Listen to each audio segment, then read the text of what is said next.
Hey, this is BJ. Thanks for listening to our show's podcast. If you're a fan of all things geeky, you should check out my other podcast, BJ Shea's Geek Nation. We have new episodes every day, and you can check it out at bjgeeknation.com. Your home is going into foreclosure and you feel like a financial wreck. You don't know where to turn for accurate information. I'm bankruptcy attorney Travis Gagne. Let's talk about some legal options. If we work quickly, we can propose a plan to save your home, modify the loan, or in many cases even eliminate your second mortgage.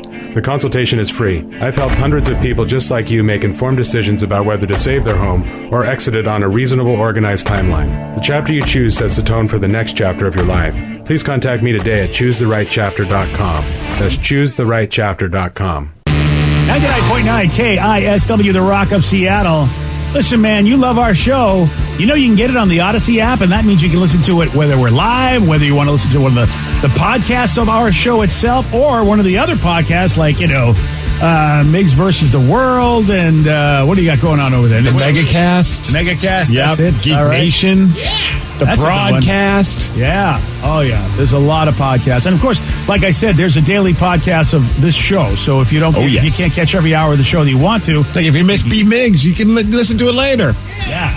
All on the Odyssey app. Download it today, and you get all the audio that matters to you. I mean, The Rock you can listen to, music, news, sports, podcasts that move you. Oh, it's Odyssey, baby. AUDACY, Odyssey. Let's play B-Migs. It's time to play the game. Yeah. So everybody scream his name. B-Migs. Don't be a loser. Whoa. B-Migs. You're a loser. It is time for B-Migs, and it's Wednesday, so let's do some whacking. Let me see everybody do their Mr. Wacky then. All right. Whacking. And Steve, in deuces for Beat Migs, you got yourself a losing record right now. Yeah, you are 2-3 overall. But I'm undefeated in the 8 o'clock hour. This is true. That's all that matters. Well, for right now, yes, it To is. me, the 6 o'clock hour is that's like preseason. Oh, right, yeah. BJ? It's just getting warmed up it's for the real deal, real buddy. one, yeah. It's I know what you're trying to do there, Steve, but the games still count. Damn it. The first 3 months of Beat Migs don't count because that's preseason. In the 6 o'clock hour. Yeah. Just in the 6 You know o'clock what? hour. I would love you guys to say that to Luke Wilson's face, because he's the one that gave me the concept that, you're really the first He few just games. agreed with you to get you to stop talking about it. It doesn't matter. He agreed. He didn't come out and give you that theory. You gave him that theory, and you're like, all right, yeah, sure. You know what? You say what you want to say, but you know what, man? All the pros know what I'm talking about. I'm sure. Well, let's get to our contestant today. We've got John in Seattle. John, are you there? I'm here. Happy New Year, guys. Happy New Year. Happy New Year, Johnny. All right, Steve, get out of here. Get out.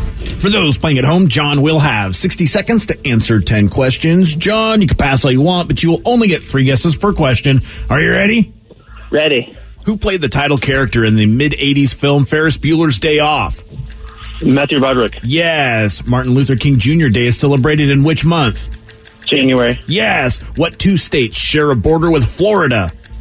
Ugh. Georgia. Louisiana. No.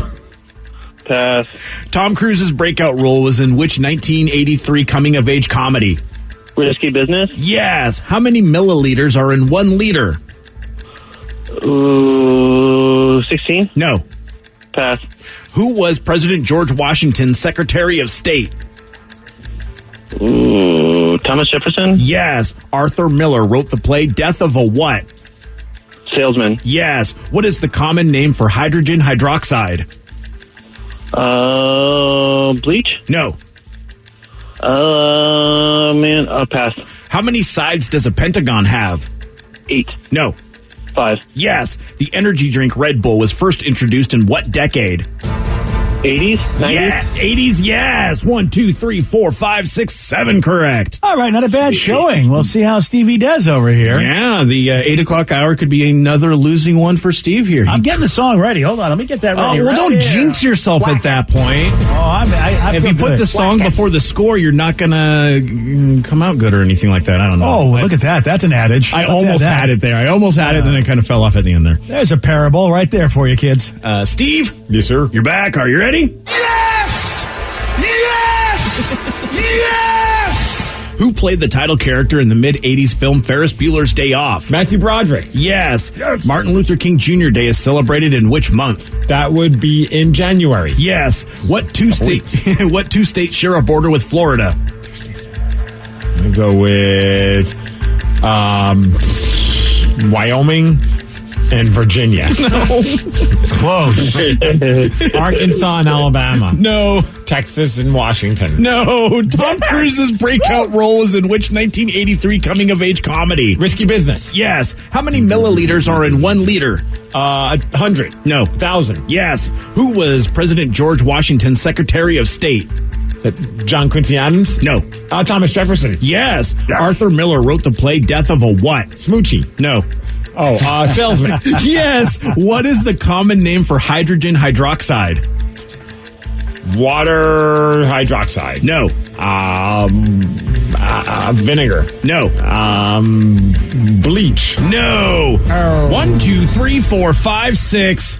Steve, you lose 7-6. What did I say, Rev? These are some cracking scores here, man. Wow. Johnny, good job, my friend. Thank you. Have a good one, guys. Oh, you are the man, John. Oh. Wednesdays in the 8 o'clock hour are also our preseason. You just got whacked, buddy. Oh, hey, but you get this, too.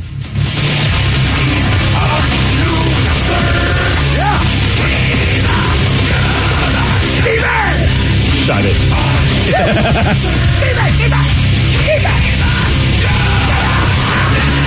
Now, there's a couple of things you're going to kick yourself for. Obviously, you spent way too much time with geography with the 2 states that share a border with Florida. Why did I even waste my time with that? I thought that was beautiful. Beautiful work. It was. Does anybody have a guess on the 2 states? Is it Alabama and Florida? No, because I asked that share a border with Florida. Alabama and Georgia. Yes, it's Alabama and Georgia. That's what I was trying to think of. I just couldn't get out of my head. People forget the panhandle goes all the way over, and otherwise, my brain goes, I think it's just Georgia. And like, oh, I forgot the panhandle. Now, if you are a fan of April Fools, sometimes this is used with the hydrogen hydroxide. We don't want to mention any names, but there was a show, and you're going to kick yourself on this because you said it so close, but added a little bit to it. It's just water.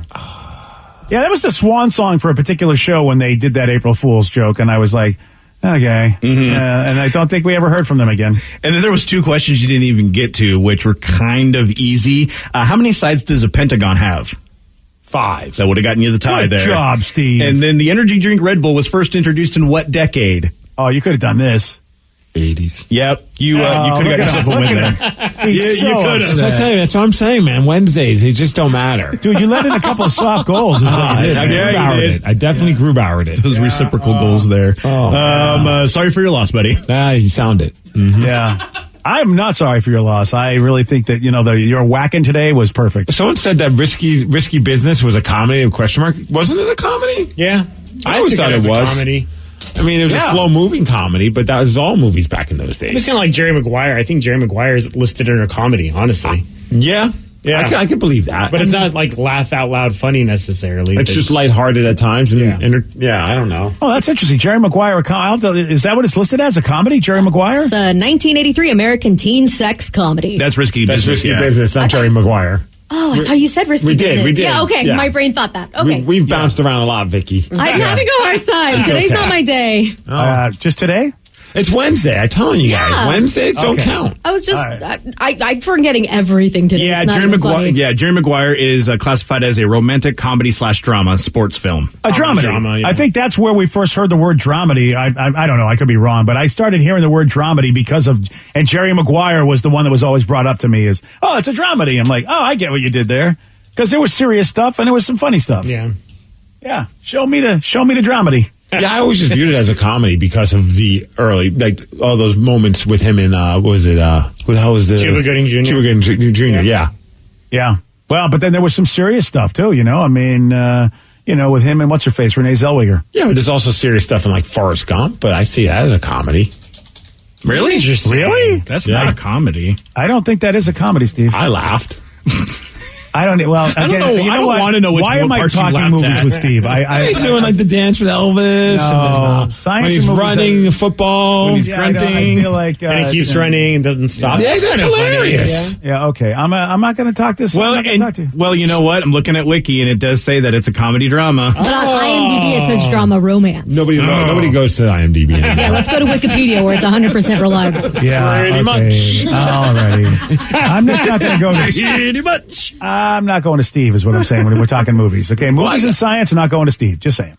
I mean, I was not wrong. Someone else viewed it as a comedy. There's comedic moments in it, that's for sure. And you know, if they said comedy drama or what did you say, drama romance? What did you say, Vicky? What did it say? Drama romance. Yeah, I mean, so nobody can figure out what the hell Forrest Gump is. It's got a little bit of everything. And I mean, even Rotten Tomatoes says that it's a comedy drama. So Thank you.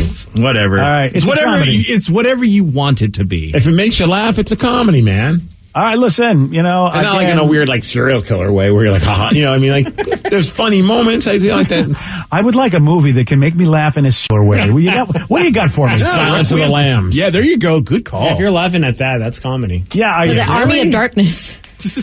All right, well, Army of Darkness is supposed to be funny. Yeah. Yeah, I mean, those movies are supposed to be funny. Requiem for a Dream. Especially Army. Army was totally Three Stooges. I mean, Sam Raimi went insane. He finally had a little bit of money to spend on the Evil Dead franchise, and so with Army, he said, "All right, I'm gonna."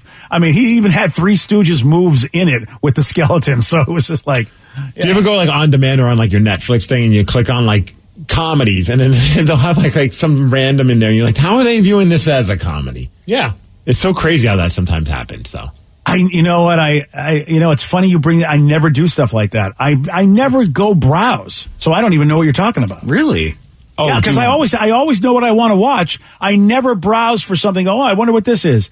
If I see something accidentally, I'll click on it and go, all right, maybe I'll watch this, but I never do because I always have something to watch. So I don't know. You can do that. You can just go and. Oh, you can pick like what genre you want to watch a movie in, like on demand. Yeah, it's like, or you could do they like show free you stuff. movies into the wow. Comcast one, and then look up comedies. That's usually what I do when I scroll for hours before I actually pick something. Oh, and it's like sometimes you're just like you're scrolling, and it'll be like John Wick, and you're like, how is that a comedy? Where is that? Well, I mean, some of those deaths are comedic. Oh yeah, but on demand, like we do that all the time, where we're just like, I just feel like watching something lighthearted that's a movie, and we'll just click on the comedy section. Wow. And 99.9 times out of 100, we don't find a movie we want to watch, and we end up just like watching like a Food Network show. Yeah. I always have a slate of shows ready to go. Like if you go, I want to watch X, I'm like, oh, I got something for you already. Hey, I don't trust anybody but me, I guess. Speaking of Spoken like a true narcissist.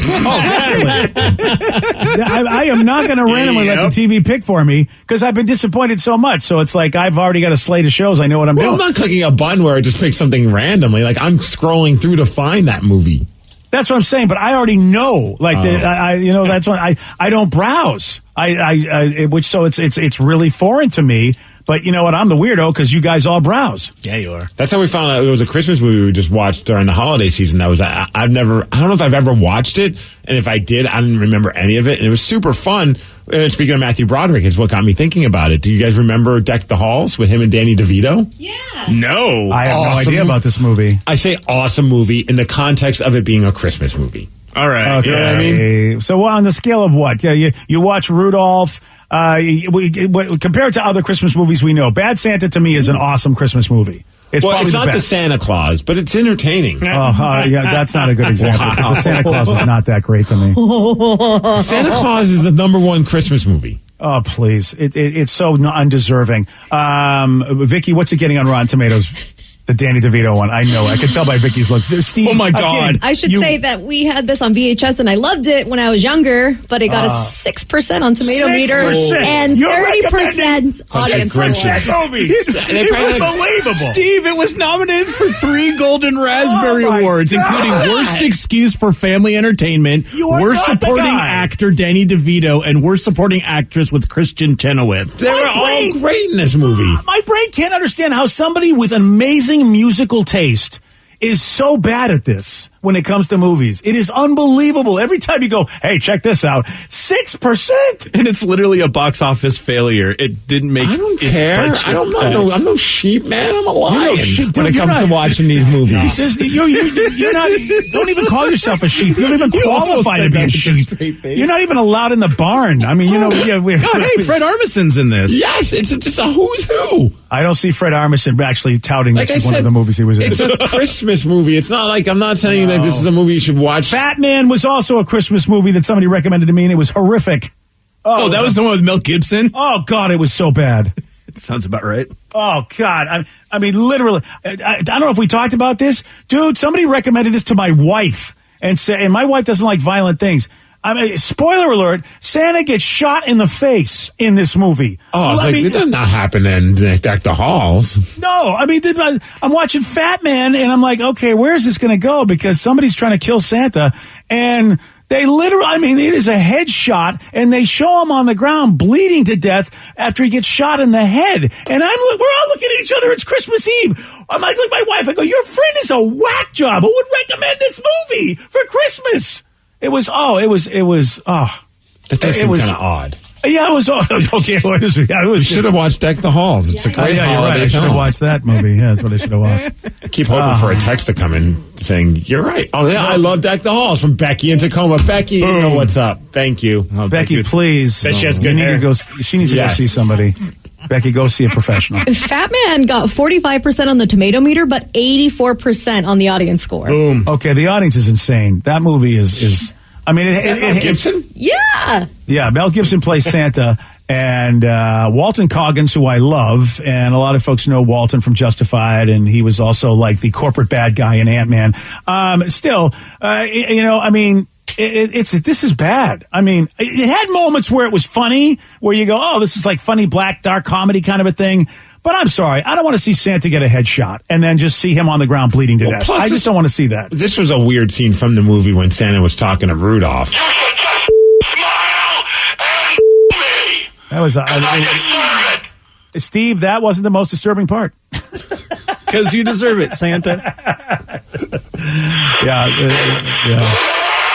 Yeah, this movie. Who even thinks that having Mel Gibson be Santa is a good idea?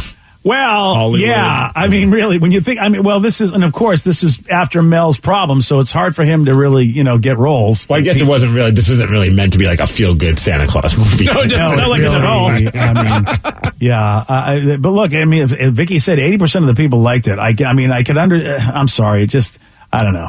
Also said, if you love Deck the Halls, then you'll love Jingle All the Way with Arnold Schwarzenegger. Absolutely. That's a great movie as well. Watch that during the holidays. I've never watched it, so I can't comment. It had Sinbad in it. Yeah, again. Another movie I had on VHS. Yeah, Sinbad's not my favorite comic. And Arnold, that's fine, because Sinbad doesn't say you're his favorite radio host, so there it all works out. It's mutual. There you go. It works out. Boom. All right, boom. You know what? He showed me. It is time for Listeners on the Loose. This is where you pick the topic. You guide the show. 206-421-ROCK. You can also text us at 77999. We got your calls. We got your texts at 917 on The Rock. BJ and Migs, mornings on The Rock, 99.9 KISW. 99.9 KISW, The Rock of Seattle. It's Listeners on the Loose, brought to you by Advanced Hair Restoration. Listeners on the Loose, you pick the topic, you guide the show. 206-421-ROCK.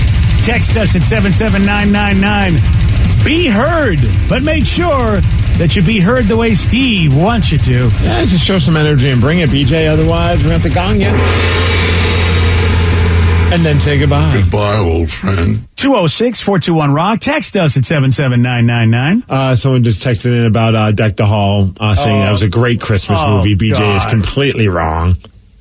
Another person wanted to thank you for the recommendation on 8-Bit Christmas. The entire family dug it.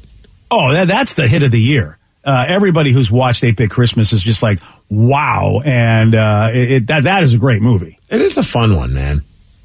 Yeah, I could see making that part of the tradition. Like, every once in a while, just bringing that back. It's a fun story, and it's got a great ending. So it said, BJ, you were correct about the ending to 8-Bit Christmas. It got me and my wife flowing. Tears, I'd imagine. not Ant wow. falling. You never Okay. know. That was that. What the hell? Okay. Wow. Well, just making sure. Some people might misunderstand what I read. No, we want to clear it up. That's for sure. That was a good one. I did see somebody tweeted though that they watched Santa Inc. or whatever it was, which was that HBO that cartoon. Yeah, they're very nasty. Well, it was like stop motion animation. Okay. It's very much like Rudolph, that kind of animation. And Sarah Silverman stars in it. And it got lambasted. A lot of people hated it, and Rotten Tomatoes hated it. 4% hated it. That's what they got a 4%. And well, if I remember correctly, weren't you the guy saying, "Oh, everyone should check that out"? I said to Vicky should check it out. I was clear about that. I didn't tell you to check it out. Oh, you're still putting that out there. My movie got 6%. Yours got 4%. Yeah, you're absolutely right. Therefore, my taste is better than yours. Yeah, and I'm not going to try to tell anybody that Santa Inc. is a great show. And that was the average audience score. The audience hated it. The tomato meter, the critics didn't even bother. They're like, watching "We're not F this. No. We're not watching it." Yeah, so this person on Twitter, because we put out there, we asked on Twitter, "Hey, what's your favorite show lately?" And somebody did say they love that show, and I was like, "Wow, okay." So there's something for everybody. Speaking of shows, Steve, you know what came out last night that's brand new and I was so stoked about? The new season of Man vs. Food is finally back with Casey Webb, and I was so excited. Oh, nice. Yeah, because they've been doing reruns during the whole pandemic, and the first one back was last night in Newark, New Jersey. Oh, now I got something to watch. Yeah. There you go. Look at you. See, you got a whole situation. Everything, the plan is coming together. Yeah. Look at that. I'm a fan of Casey Webb. I think that guy's fun. Dude, he's awesome. He looks like a kind of guy you just want to go take him to Trappers. Yeah. And do all you can eat sushi, because I feel like he'd be ready to party. How long's Casey been the Man versus Food dude? It's been like 3 or 4 seasons. At least. Yeah, and it started, but then they took a break from 2020 and 21, and now they're finally back with new episodes. To be honest, I'm waiting for the day that he just calls it quits, too. Because I think that's a very short shelf life to be the host of a show like that, because you got to eat like a pig. Yeah. And, I mean, at some point, someone's going to have to step in and be like, yo, I know this is what I feel like that's part of why Adam Richmond had to stop doing it. Because, I mean, he definitely, when he stopped doing the show, he looked a lot healthier. He's back up to weight, though. I saw him on a commercial for like some app game the other day, and I was like, oh man, he kind of put it back on. back up. Oh, what if he got all mad to see that the success of the show continued without him, and it sent him down like some crazy spiral where he's doing these food challenges just for himself? He's like, I'm going to get back. That would be you just walk into his house and you go, "What are you doing, Adam?" "Never mind what I'm doing." It feels like Look, turn away. That feels like the plot to a really bad movie. It does. Or a bad mockumentary. On Food Network. Yes. That will get 6% on Rotten Tomatoes, and Steve will recommend it. Still better than stupid shows you recommend. Actually, 4%. most of the shows I recommend, which would be like 8-Bit Christmas, I got a good track record, all right? Yeah, I love how Steve is now just throwing the shade when it's usually the other way around with everything. Rev, I'm the tastemaker. Yeah, you are not a tastemaker with movies. You're going to have to face this. This is going to have to be your resolution for the Deuces, the year 2022. Oh, so now you're doing it. You made fun of Rev. Yeah, look at that, Sheep. I don't think you caught the sarcasm in my voice, but okay then. There was no sarcasm whatsoever. I'm just hearing the scratchiness in your voice, which I would imagine from COVID. Totally. Well, yeah, that's exactly what it's from. What else would I have the screen? Oh, gargling hand grenades. That's what it is. Yeah. Oh, is that what you call it? Okay. Yeah. Okay. I see. You were going down a sexual road. No. Okay. No, not at all. All right. No, I was actually just legit saying you have a scratchy voice from COVID. Oh, I do. Yeah. It's I'm at that stage of when you get over a cold where you feel better than you sound. Mm-hmm. So where are you at now on the COVID list? Like as far as days? But there's a lot of people on the COVID list. You know what? I got a ways to go before they get to me. It's a tough one, but I will say that when I tested positive, that was Friday. So the CDC now, people are mad at them because they say all you got to do, if you're symptom free, you only need to wait 5 days, but I'm going to wait to 10 days anyway. Yeah. And that means this coming Monday. You could play for the Seahawks now, though, if it's 5 days, right? Yeah, you're absolutely right. But here's the thing, man. Tyler Lockett had worse things happen to him than I have had with COVID. He was talking about throwing up and really, he had a tough time. And Tyler Lockett is an athlete who's in much better shape than me. Yeah, but I think it just hits people differently. It obviously hits people differently. I mean, we hear these stories like, I lost somebody in my world that was only 40 because of COVID. I mean, that's it's so bizarre. A healthy person. Yeah, it is so bizarre because, I was led to believe that, if you were unhealthy, that's what we were seeing. We were seeing older, unhealthy people really get ravaged by this. It didn't mean that younger people didn't get hit hard, like you said, but on average, that seemed to be what we were hearing. Now, this Omicron variant, which is highly contagious, but at the same time, the symptoms seem to be milder. So it's a weird thing to get COVID.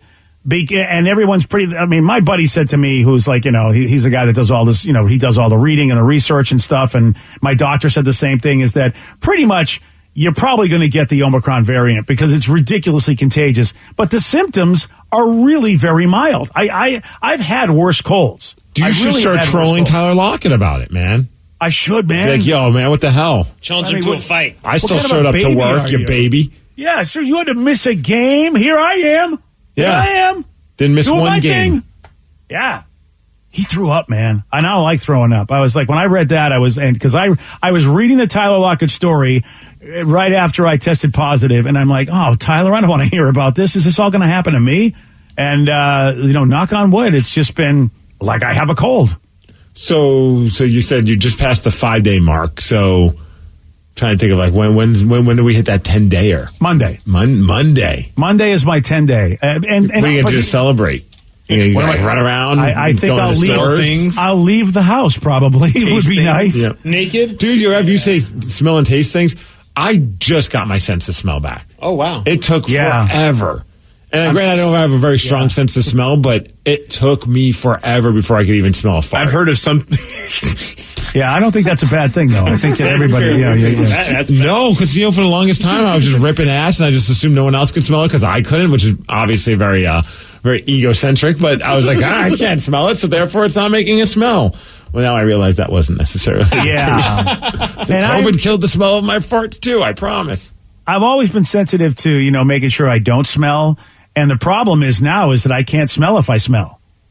So it's like, I'm constantly like, trying to I'm probably putting more deodorant on than I probably should be. I just want to be super sure I'm washing parts of my body more so than I would normally, because I just want to be sure that the odoring parts are not, because I can't tell. It's funny you say the deodorant part, because there's nothing more embarrassing than your wife walking in on you as you have your deodorant stick right up on your nose to see if you can still smell or not. That's what I was doing. Like, it's a good check, I was just like, I don't know what else to... Like, a candle. A vanilla candle's extract. a good check. I didn't have a candle handy at that time. You don't have a candle? Yeah, well, they were downstairs. I didn't want to go running downstairs just to smell a candle. That would have been probably even more concerning for my wife. Yeah, you got the deodorant right there. Yeah. When I had COVID and I found out I lost my sense of smell, I found out because I thought, well, I'm home. Might as well do my arts and crafts I've been putting off, like making candles. And I started making them. I'm like, wow, these don't smell like anything. And that's when it hit me. I thought you were going to say you were sniffing glue. I sniffed everything just to see. No, but then I grabbed the big bottle of the vanilla extract. You know how it's really strong smelling and couldn't smell a whiff. And so that's how I figured it out. But I never lost my sense of taste. Which is good. Yeah, of the two of us, if I had to pick one or the other, I'd definitely... See, I was kind of hoping I would so I could lose some weight. Well, just say if you can't taste it, the calories don't count, right? That's the same thing. There you go. I remember my doctor... That is not flawed logic. That's perfect logic. My doctor said, man, you probably will, if you have a loss of appetite, still try to eat something. And I'm like, that would be great if actually I had to force myself to eat. Maybe I'll lose some weight on this. This will be awesome. And no, the taste is there. I've had no loss of appetite whatsoever. The smell's gone a little bit, but the taste is like, oh yeah, everything is still yummy. So there you go. But yeah, so Monday I'm free. But the other thing is trying to get a test. I mean, because obviously, some people want you to, this is just to make sure, even though you can still test positive for COVID, even if you are beyond those 10 days. All the at-home ones are nowhere to be found. I've got some on order, and then the lines, all I'm hearing about are the ridiculous lines, as apparently it is just insane to try to go get a test anywhere, like a regular test. It's insane. This is not a good time to have COVID and try to prove you don't have COVID. Well, it was downtown Puyallup. They were doing some testing, and it was like it was like a zoo. It felt like Christmas shopping. Like the entire downtown Puyallup was like just traffic because of people trying to get to the spots. So it's a dirty diaper. That's always a good test, Steve. Yeah, I couldn't tell that either, which that was annoying for my wife because she'd come home and say, "Did you ever change the diaper?" I didn't smell it. I didn't know. Oh no! Oh dang! No wonder she's like. No wonder your kid's not happy with you. You let her once. Once, as far as you know.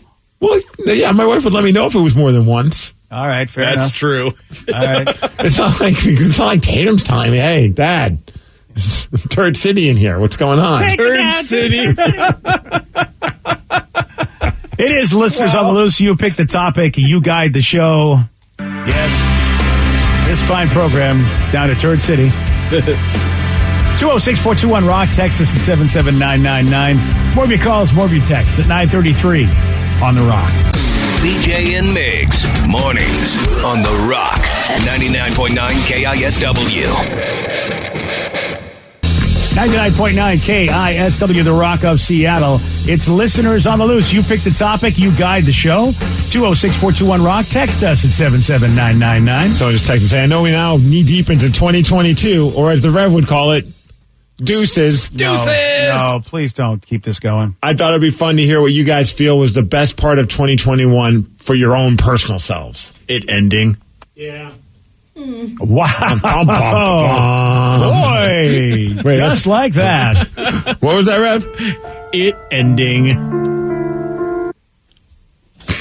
Wow.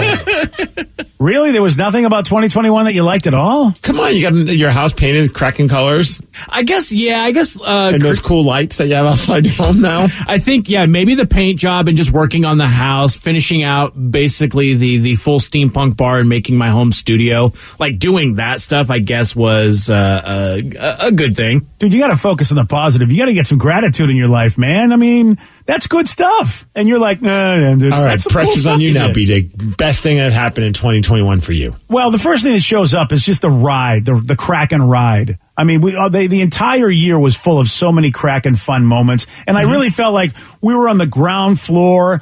I have never been a part of a franchise starting like that before in my career. Day one. Yeah, and that was we had really, the Dragons as well, but I a little bit different with the XFL. Yeah, I hate to really put the kibosh on the XFL like that, but yeah, I mean the NHL and just the excitement and the involvement.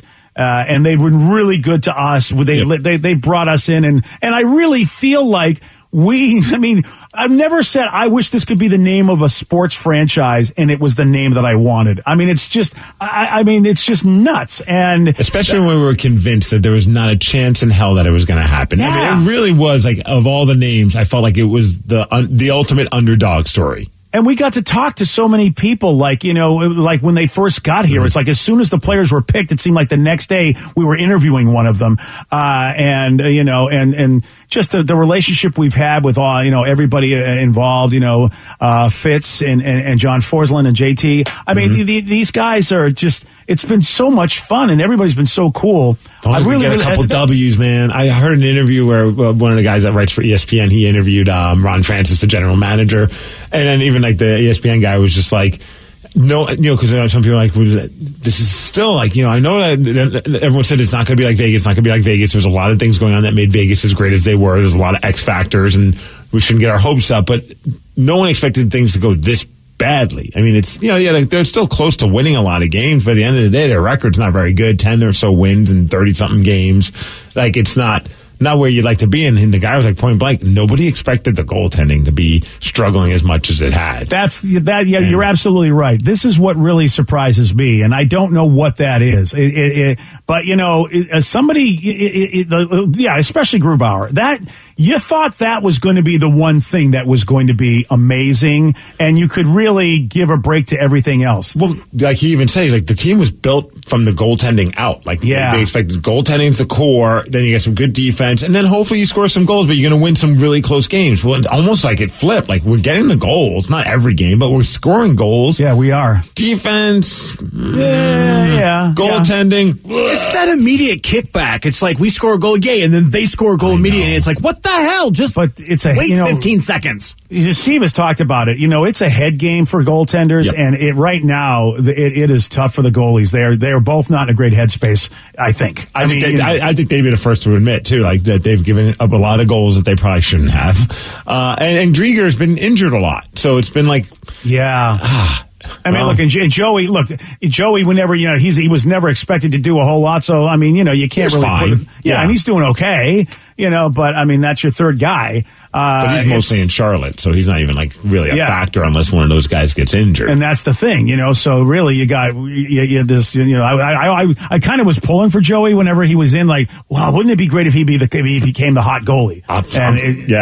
Whoever. My buddy Wayno, who's one of the emergency backups, put him in. Give him a shot. He's very good. He never lets in soft goals when we play. But in spite of all that, 2021, because we still, in 2021, until the very last month, and, we were very excited. It was a great Kraken year. So, and I'm still excited for the Kraken. I'm still excited. Totally. I'm bummed there's no game tomorrow. Like, I look forward to watching those games, much to my wife's happiness. Whenever there's a game on, she's like, "Oh, good, another Kraken game." I'm like, warned you. It's 80 of them. Eventually, we're going to see them all. So that's I would say that's the highlight for me. How about you? Vic? What was the highlight for you in 2021? I officially got the dream I wanted since I was a little kid, and that's to have another sibling. I officially got. I was like, you've been working with us for over 10 years. It's actually 12 years now. Yeah, that's what I'm saying. What is your other brother Juan think? Because you do have another sibling. Well, when we were little, we always asked our parents, "We want another brother or sister. We want another one." The two of you wanted that. And then they became foster parents for a while when I was a kid, and then as we got older, we just assumed it was never going to happen because your parents are older. And I have a 3-year-old brother at 32 years old. And it's a very weird thing. A little late. You don't get to play all the little kid games that you thought you were going to play with them at that, but you get to do other stuff. I do. It's just not as fun. But it is funny to see my two brothers interact now because, my brother's 30 now, and they act like they're the same age. With each other. Tracks, I'm getting the vibe. It's not that the younger brother's acting mature. No. Okay. Because when people see me and my little brother, they think I'm the mom. When they see the two brothers together, they're fighting and acting like brothers. And it's just like, dude, he's 3 years old. You're 30. He's like, I don't care. He took my thing. I'm like, okay, you guys were meant to be brothers. That's how you do it. But it in a weird way, we never expected it to happen, but the whole family has gotten closer because of it. Oh, I bet. And it's been really nice. It's fun to see this little person grow up. That's right. I forgot that you guys made it official last year. Mm-hmm. Yeah, that's a big highlight. Oh yeah. That's obviously for me. It's a no-brainer. It's it's knowing me. Oh, you're thanks, man. Of course, all the great opportunities I've had wrestling. Geez, guys, wrestled Danhausen, Warhorse, Zicky Dice, some big names in the world of independent wrestling. It doesn't get much better than that. And then those little 2-year-old's been pretty cool too. I guess. It's been a blast, man. I have to think, by judging from your Facebook page and all the posts and the videos, if that's not a highlight, then you know what, you're leading a double life because that's what it looks like. It looks like you're just loving this 2-year-old kid. Then I get home and I just bang my head against the door. She says, "No to me again. No to me again." No, stop saying no. She's starting to be cooler to me. That's been fun. Well, she seems to like me now. At some point. She's going to realize that, there's going to be a magic power she has over you that she doesn't quite have over Mom. I think she's going to realize she's stuck with this man in the house, so she better start liking him. A little bit of both there. There's not. She can be the biggest jerk in the world, but boy, she can give you that look. And you'll be like, all right, what do you want? Everything's forgiven. I don't know what it is. It's just something about a daddy-daughter relationship that does that. Well, we had our doctor visit, you do now it's yearly, which is crazy because it used to be every couple months we're going to the doctor to make sure everything's good. But even the doctor, she was bringing up some good points. Now she's starting to learn feeling empathy towards people and sympathetic. So you start seeing, we started seeing she's very empathetic towards her snowman doll. And that's a big that's a big part of Minnie Mouse doll. Dad, not so much just yet, but I think I'm almost there. I think I'm almost on the same level as her Bluey doll. Almost. Oh, really? Yeah. Wow, Almost. that you jumped up. I did not have any idea you were at Bluey level. Are you sure? That's pretty amazing. Danny, you're gonna say it's your Les Paul guitar? Yes. That was a great. Right at the end of the season, made it amazing. No, honestly, it was Lily being able to come out here to Seattle for the first time. Oh, right, because that was her first time being able to actually, because we had it planned for way earlier, 2 years earlier, but thanks COVID. So her coming out here and getting to see Seattle and getting to see where I live and getting to be on the radio and stuff was just going to sporting events. It was awesome. All of it was being on the great. Jumbotron. Yeah. Almost getting hit in the head with a baseball. Yeah. But she still is mad at me for not catching the baseball. But whatever. If it was my kid, she'd be mad I didn't get hit by it. Yeah. Yeah. In time. In time. Yeah. Oh, someone texted us in. I did see this. I forgot to mention it, but Rashad Penny got named NFC Offensive Player of the Week. Shout out to him. Just in time for him to negotiate a contract with somebody else. That's how that works, right? Somebody else is going to pay him. It won't be us. We won't pay him, but that someone's be going to pay the him. ultimate just... I know. I mean, it's like... If I'm the general manager, like, we've stood by this guy's side with all of his injuries. We kept giving him opportunities. He has 4 good games and gets a big deal and leaves us. Yeah, that's I know. And this.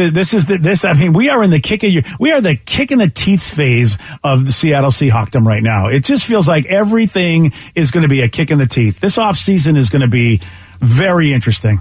I'm all for it. Like, I don't know why last year it was unnerving. All like the drama that was being created with the team. This year, I'm like, oh man, this is like the ultimate reality show. Like, I'm looking forward to it. I just wish that I was a fly on the wall to know like what's really being thought and what's really being said. Because Russ is like going to give you stock answers no matter what. I want to know what like he's really feeling, like when he's in bed with Sierra. Wait. You want to know what he's feeling? Not like that. His emotions. All right. I just want to be clear because I think I know what he's feeling when he's in bed with Sierra. I feel like, it doesn't take much to imagine what things are, what's going on and how we in the morning. Fine, Russ, what's on his mind. I feel like that's a no-brainer. Yeah, he's probably feeling like the luckiest man in the world, I bet is what he's feeling. Like, I want to know if, like, he's, like, just, like, F this team, I'm out. Or is he, like, Or is he Russ? Go Hawks. Right. All the time. He finishes dinner. Go Hawks. I mean, this is the thing this is what I like about Richard Sherman. You never had to worry. You never had to wonder, whether or not Sherman was bothered and just hiding it. You never had to wonder. And that's the problem when you've got these guys that just put that good face forward every time, because it's not perfect, and it feels like Russ and Pete get along great, but it's like, really, do they? They never have a philosophical disagreement to the point where one guy's pissed. Yeah, you think like Russ leaves Pete on red on like Facebook Messenger or something like that? Exactly. I just, you mean Russ's assistant leaves Pete's assistant on red? Yeah, it's just very like. Well, it's going to be assistants like meet up and just fight each other. Yeah, because they just have this built up aggression that they just need to let free. Yeah, this is going to be a hell of an off season. You're right. It's exciting in a way. Because we haven't been here in a long time, but we say that, but I feel like it's just going to be just like every other. Like, we think all this drama is going to happen in the start of next season. Pete's going to be coach. Russ is going to be the quarterback. Yep. John's going to be the general manager. Nothing is going to change. So it's all going to be the same. We're going to have like Bobby Wagner's going to be there, and I don't know about that. I guess. Yeah. I mean, the guys that we know could be out of here just because of free agency probably will be. Maybe a couple of them will stay. But man, if it stays the same, Steve, like if it's, because we don't have any draft picks, this is going to be, unless, here's the wild thing. What if we don't have any really good draft picks, but the guys they draft way the hell wherever they have draft picks are finally end up being stepping up. Stars? Well, some of them finally are starting to do better. Yeah. What if they get some undrafted people? What if all of a sudden it's the best class that they bring forward this year, even though it was never expected? Why not? Because when we've expected them to do well, they haven't really done well. The draft class that Russ was a part of, remember, that was considered an epic failure originally. You're right. So maybe that was the class that changed everything really for this team. Yeah. It's going to be very, very interesting to see. And we're going to talk on Monday with Mitch Levy, it'll be our last Mitch conversation of the year, and we'll see what he thinks after the last game, baby. Oh, I don't know, they don't call it the hot stove, but whatever they call that off-season drama stuff in the NFL. It's kind of exciting. So we need the Seahawks on NFL Hard Knocks. Oh, that would be amazing. Yeah, I feel like this would be a good season for it. Think about it. It won't happen. I don't think people. Well, it's up to the coach to let them have that kind of access. And I feel like in the past maybe they were hit up about it and Pete shot it down. This would be a good year because this is a year where you went from glory to this. This is a good Hard Knocks. Like I think a lot of people will be interested. What will the Seahawks do after this horrible season? But if we're going to do it, it's got to be Russ, unfiltered, like Russ in bed with Sierra. Like we need that. All right. I think you need that, Steve. I don't think the NFL Network will do that show, but I think we can get like maybe, I don't know what, Vivid or Max, maybe Cinemax, yeah. Oh yeah, Pornhub. Yeah. Hey Seattle. Hey Seattle, how you doing? All right, well, yeah. We have a very big question that has to be answered, and that is, what do Ryan Castle and Christmas presents have in common? You know I'm going to tell you at 9:50 on The Rock. BJ and Migs, mornings on The Rock, 99.9 KISW. And now, the Ryan Castle question of the day. What do Ryan Castle and Christmas presents have in common? Your grandma thinks about me all year. You ever notice that? Grandmas will always be like, I got your Christmas present. Grandma, it's March. Yeah. I'm grandma. I saw something and I thought of you. See, my parents, they're the ultimate procrastinators, so it's usually like around February. I'm like, Mom, Dad, thanks for the Christmas gift or the Christmas card. Isn't it funny? It's the same thing with my mother-in-law. It's like it always comes late, and she's always like, she frets over it, and you're like, why don't you just send the damn thing? Whatever you think you should send it 2 weeks earlier than that. Yeah. And they just never learn. Oh, and of course, it never gets there. One text said, with Ryan Castle and present, Steve likes to unwrap both. Yeah, buddy. Wow. How about a family in Central Florida recently went through their grandparents' attic? The grandfather died in November. The grandmother passed in 2015. And they discovered a big box of wrapped Christmas presents that the grandparents had bought them from years before. And how about they died before they got to give them to them? Weird. Well, they must have been bad that year. Yeah, I guess so. They're like, screw it. They don't get these gifts. Right. Keep them up in the attic. They don't get them this year. Wow. One of the now adult granddaughters opened her 2 gifts, and they were both pink Snuggies, which you would give to like a little kid.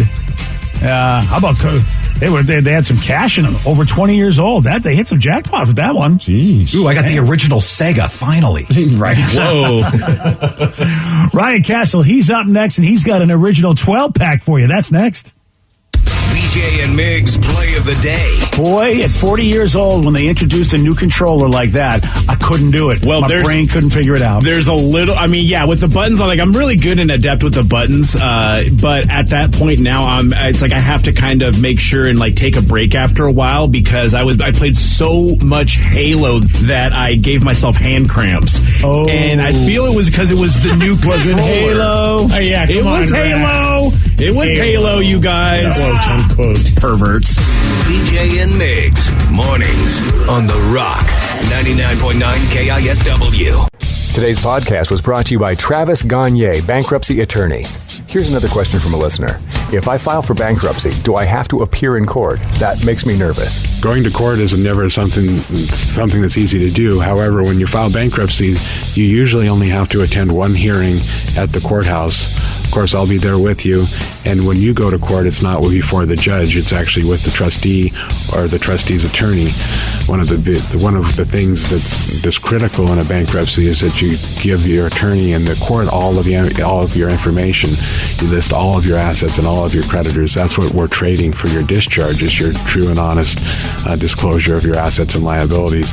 And so the court hearing is just usually about a 5-minute deal where you show up and reaffirm and swear that all the information you've given the court and your attorney is correct. Thanks, Travis. If you have more questions about bankruptcy, you can reach out to Travis anytime at choosetherightchapter.com. That's choosetherightchapter.com. Thanks for listening.